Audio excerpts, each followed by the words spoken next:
I think there's a very fine line between doing what you need to do to self-promote and giving away what you do for free. And it's very difficult to know where the line is.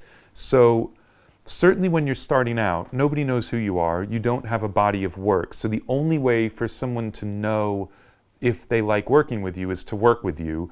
And maybe you're not going to be able to convince them to pay you to work with you if they have no idea who you are or why they should work with you. So at that point, doing something for free makes sense and is probably the right thing to do.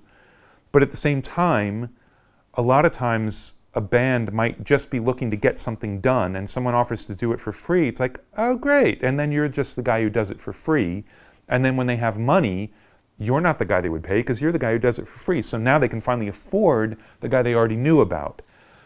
That's very difficult. And you just have to read the situation and read the artist and hope you're not going to get screwed to do stuff for free. But you need to do it.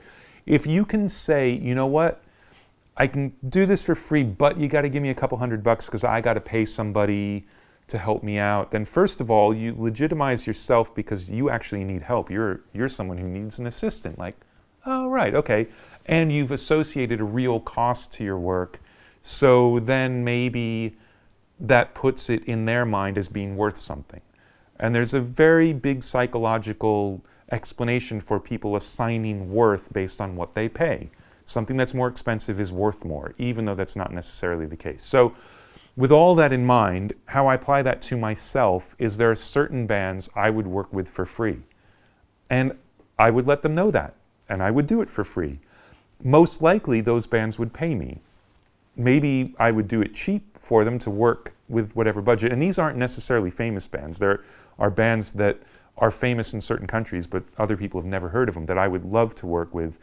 And I've spent years trying to get in touch with one of them and finally actually met the band at a concert not too long ago. And so now I'm going to be able to get back in touch and say, hey, remember I met you at the thing with the thing, and hey, I make records, and hope to turn that into actually working with them. But you never know if that's going to work out. And so you just have to strike a balance between what you will give up and what you think you might get back for it. And you have to be realistic about assessing the way you are being perceived. And if you're being taken advantage of, that will never change. If you're the guy who does it for free, you're the guy who does it for free. You will never get paid by that person to do anything, and your work will not be valued. If they realize that they're getting an amazing deal, then they're more apt to want to pay you later or hire you for a proper fee later or something like that. But that's going to be very much about the nature of the artists themselves. There are some artists who just want everything for free and will take advantage of anything they can get for free, but it also means they will settle for what they can get for free over what they could afford to pay for, which would be better.